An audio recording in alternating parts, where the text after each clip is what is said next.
फटाफट ये जान लेते हैं कि आपके लिए आज शेयरों में मौके कहां पर बनेंगे आज के लिए खास तौर पर। संतोष जी, शुरुआत आपसे करेंगे। बताइए आपके शेयर कौन से हैं, कहां पर आप ट्रेड करने की सलाह दे रहे हैं? या Abhishek, good morning and good morning to everyone. So मेरा व्यू थोड़ा सा बाइंग साइड में रिस्क लेना चाहूंगा, रिस्की ट्रेड होगा बिकॉज लास्ट टाइम आप पिछले दो इलेक्शन देखो तो एग्जिट पोल के एक दिन पहले से बड़ी तेजी की शुरुआत होती है, तो एग्जिट पोल के बाद तक वो तेजी रहती है। मार्केट काफी एक्सट्रीमली ओवरसोल्ड और पिछले 1.5 साल में एफआईआईज हर बार गलत साबित हुए। Maybe this time they can be right because they are expecting something big. Maybe exit poll उनके पास कोई इनसाइडर इन्फॉर्मेशन हो या फिर कोई ग्लोबल रिस्क आ रहा हो। बट हिस्टोरिकली देखे पिछले 1.5-2 साल का, तो वो हर बार गलत साबित हुए। जब भी इतनी शॉर्ट्स के साथ वो सीरीज स्टार्ट करते तो वो सीरीज सबसे बड़ी तेजी की होती है। तो उस बेसिस पे मैं थोड़ा सा व्यू बाई साइड लेना चाहूंगा। स्टॉक की बात करें तो मेरा पहला स्टॉक होगा पेज इंडस्ट्री। इस स्टॉक में हम देखें तो बॉटम आउट हो रहा है स्टॉक। कल क्लासिकल डबल टॉप फॉर्मेशन का अच्छे वॉल्यूम के साथ ब्रेकआउट आया। कमजोर मार्केट में भी ये कल आउट परफॉर्म कर रहा था। मुझे लगता है ये तेजी एक्सटेंड होगी। 40,000 का टारगेट रहेगा, 33,000 का स्टॉप लॉस रहेगा।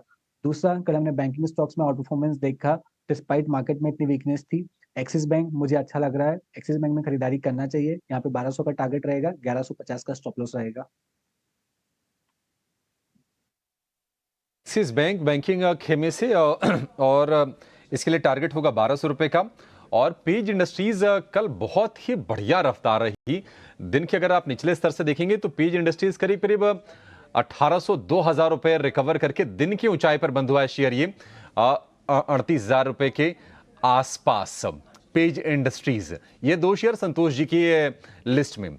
अक्षय जी, आपके शेयर कौन से हैं? आप क्या खरीदने की सलाह देंगे आज एग्जिट पोल से पहले? जी, एग्जिट पोल के पहले अगर आप पैरामीटर्स देखें, जैसे मैंने इंडेक्स में कहा, हल्की सी एक बाउंस बैक हो सकती है। स्टॉक्स में थोड़ा सा एक ग्रीन दिखने को मिल सकता है। तो उसके चलते जो दोनों स्टॉक मैंने रेकमेंड करे हैं आज, दोनों बाय की तरफ है। पहला है डीवीज लैब फार्मा स्पेस से। बहुत ही बढ़िया रनअप रहा है मे सीरीज में डीवीज लैब के लिए, और मैं रेकमेंड करूंगा आप वापस इसे बाय करें एट करेंट मार्केट रेट। और डीवीज लैब में आप टारगेट बनाइए 4574, ये आपका पहला टारगेट रहेगा। 4524 पहला टारगेट रहेगा और 4557 सेकंड टारगेट रहेगा। ट्रेड में आपका स्टॉप लॉस बनेगा 4365 का। दूसरा ट्रेड है अशोक लेलैंड, ऑटो पैक से है। अगेन अगर आप इसका ओवरऑल प्राइस पैटर्न देखें तो गए 1-1.5 महीने में 180 185 की ब्रेकआउट के बाद बहुत ही बढ़िया चला है स्टॉक। गए लास्ट 3 दिन में हल्का सा कूल ऑफ हुआ है, जहां पे आपको वापस तेजी के लिए री एंट्री की मौके दे रहा है स्टॉक। तो अशोक लेलैंड बाय करने की मेरी राय रहेगी for target of 232, second target 241, और ये ट्रेड में आप 213 का स्टॉप लॉस बनाइए। तो ये कुछ एक आपको स्टॉक्स मिल ही गए हैं। आप चाहें तो यहाँ पे ट्रेड देख सकते हैं। मैं फिर से रिपीट कर देता हूँ, अगर आपसे कोई मिस हुआ हो तो पहले जरा संतोष सर के ट्रेड्स लेके आइएगा। संतोष सर के ट्रेड में जो आज के बाय हैं, एक तो निफ्टी को लेकर बाय हैं। देखो, ये बात वो उन्होंने बहुत साफ साफ बताई है कि वो रिस्क लेना चाहेंगे। ये बात भी उन्होंने साफ साफ बताई है कि एफआईज हमेशा गलत साबित होता रहा है। जब जब इस पोजीशंस पे लेके आए हैं उनको बाउंस बैक करना ही पड़ा मार्केट के अंदर। और ये बात भी तय है कि इस बार जो बाउंस बैक आएगा वो 23,000 नहीं आएगा। फिर तो 23,000 के भी पार हो जाओगे आप, और उसके ऊपर भी चले जाओगे। कोई बड़ी बात नहीं, 24,500 पे पहुंच जाओ आप। ठीक जी। तो बैंक निफ्टी का भी उनका मोटा मोटी टारगेट इस बार 50,000 का है। मेरा मानना है कि और भी ऊपर जा सकता है अगर इस बार फिर से एफआईज लौट के आते हैं तो। ध्यान देने वाली बात सिर्फ एफआईज के लौट के आने की है। सारा मामला अब सिर्फ एफआईज पे आके रुक गया है, और ये सिर्फ एग्जिट पोल की वैल्यू भी मैं बोलूंगा मोटा मोटी कम हो गई है। ठीक, उनके जो शेयर्स हैं वो है पेज इंडस्ट्रीज, 40,000 तक का टारगेट। दूसरा शेयर एक्सिस बैंक है, 1200 रुपए तक का टारगेट है। दोनों शेयर उसमें से एक बैंकिंग है, ध्यान रखिएगा। तो बैंक्स के अंदर जब भी लैंड, जिसमें आपको बताया कि एफएस लैंड करेगा तो दो जगहों पे करेगा, आईटी और बैंक्स में। तो इसमें से बैंक आ गया और वो भी निजी बैंक ही होगा। अब आपको अक्षय पी भागवत के दो ट्रेड बताता हूँ। डिविस लैब एक डिफेंसिव स्टॉक्स है, बढ़िया नंबर आए, नंबर्स के बाद का कॉन्टिन्यूटी इफेक्ट भी आया हुआ है इसके अंदर। ठीक, तो ये पहले शेयर की मजबूती को शो करता है। टारगेट है 4500 तक भी जा सकता है शेयर, 43-65 का स्टॉप लॉस लगाना है। दूसरा अशोक लीलैंड है, इकोनॉमी का इंजन जैसा ही समझ लो आप, क्योंकि मेजर गाड़ियां बना रहा है कमर्शियल व्हीकल्स में ये, और आपका टारगेट 241 तक का बनेगा, स्टॉप लॉस है 213 का। तो ये दोनों एक्सपर्ट्स की, टेक्निकल्स वालों की। और हमारे साथ और भी एक्सपर्ट्स धीरे धीरे करके जुड़ रहे हैं। अब चलेंगे रत्नेश गोयल के पास, उनका स्वागत करेंगे और उनसे जानेंगे कि कहाँ पे है आज उनकी नज़र स्टॉक स्पेसिफिक लिहाज से। Ratnesh, very good morning. बताइए आज कौन सी हैं आपकी stock calls? Good morning Shashti, good morning everyone, सभी दर्शकों को नमस्कार। मेरी दोनों बाइंग कॉल ही रहेगी। मुझे ऐसा लगता है बस थोड़ा-सा ये देखना रहेगा कि बाजार थोड़ा-सा जिस तरह से गिफ्ट निफ्टी इंडिकेट कर रहा है और गैप अप ओपन, उसके बाद में थोड़ा-सा 5-10 मिनट देखिए कि सस्टेन करता है या नहीं करता। उसके बाद में अगर बाजार मुझे ऐसा लगता है कि सस्टेन कर लिया, थोड़ी-सी चाल अपनी बाजार वापस से ऊपर की ओर पकड़ सकता है।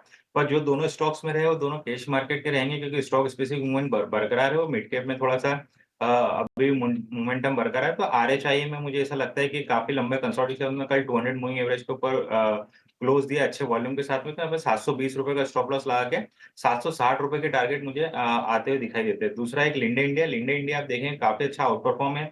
इसने कभी बाजार की कमजोरी के साथ में कभी भी पार्टिसिपेट नहीं करा, आउट परफॉर्म करा। तो कल morning star formation Linde India पे दिखाई दे रहा है। तो यहाँ पे एक तेजी की राय दिखती है, पोजिशनल भी कर सकते हैं इसमें काम। 9050 का स्टॉप लॉस लगा के 9300 के टारगेट आ सकते हैं। ठीक है, तो लिंडे इंडिया यहाँ पे आपको रखनी है नज़र, और साथ ही साथ आरएचआई मैग्नेसिटा, दोनों ही ब्रॉडर मार्केट के काउंटर्स जहाँ पे आज रत्नेश की नज़र। पर ख़ास तौर से एक आज आईटी काउंटर्स पे भी नज़रिया डालेंगे क्योंकि कल एक भारी बिकवाली हुई थी और उसके बाद कुछ ब्रोकरेजेस की रिपोर्ट भी आई है कि कंस्ट्रक्शन कल भी हमने बड़ी तेजी देखी थी और ये खबर भी आ रही है। चलिए इसी पर एक बार जरा व्यू भी ले लेते हैं कि आपको इसमें करना क्या है। कंस्ट्रक्शन वाली कंपनी है। सोलंकी जी, आपसे इस पर राय जानना चाहेंगे। केएनआर कंस्ट्रक्शन, आपको लगता है कि जो कंस्ट्रक्शन को लेकर जो एक माहौल बना हुआ है देश में, सरकार जब बन जाएगी उसके बाद ही उसी रफ्तार से वो जारी रहेगी? और क्या आप सलाह देंगे जो भी कंस्ट्रक्शन रिलेटेड कंपनीज हैं, केएनआर कंस्ट्रक्शन हो या फिर एनबीसीसी हो, एनसीसी हो, क्या आपकी राय है सर इस पर? जी, जहाँ तक ओवरऑल सेक्टर की बात है तो डेफिनेटली गवर्नमेंट का फोकस इंफ्रास्ट्रक्चर सेक्टर पे बिल्कुल रहने वाला है और ये देश की ग्रोथ के जीडीपी ग्रोथ के लिए काफी इम्पोर्टेंट सेक्टर भी है और तो डेफिनेटली लॉन्ग टर्म में जो भी गवर्नमेंट होगी उनका इंफ्रा पे सेक्टर में जो फोकस है वो रहेगा। तो ओवरऑल जो सेक्टर की जो पोजीशनिंग है वो ग्रोथ बेसिस ही रहेगी।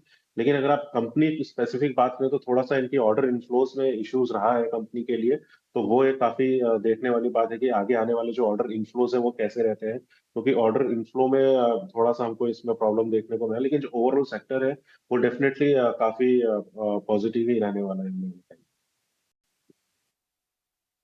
ठीक है, पॉजिटिव रहने की उम्मीद है। अच्छा, ओरिएंट इलेक्ट्रिक का भी शेयर आज फोकस में रहेगा क्योंकि उसमें एक मैनेजमेंट चेंज हुआ है और इसमें अच्छी चीज़ ये है कि जो नए एमडी एंड सीईओ आए हैं, नेगी जी, रविंद्र सिंह नेगी, 5 साल के लिए इनको बनाया गया है।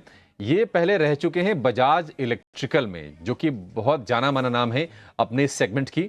उसके कंज्यूमर प्रोडक्ट के पूर्व सीईओ रहे हैं, अब यहाँ पर एमडी सीईओ बन के आ रहे हैं। निश्चित तौर पर एक बड़ा चेंज है, पॉजिटिव चेंज है। ओरिएंट इलेक्ट्रिक, अक्षय जी आप जरा बताइए क्या इसमें रणनीति होनी चाहिए? जी देखिए, ओरिएंट इलेक्ट्रिक एक डाउन ट्रेंड में रहे गए 6 महीने में और कहीं ना कहीं 200-210 के आसपास एक सपोर्ट बनाने की खोज में है। अभी तक सपोर्ट कंफर्म नहीं हुआ है। आपका मोमेंटम पिकअप होगा अगर स्टॉक 240 पार कर पाएगा, 235-37 के आसपास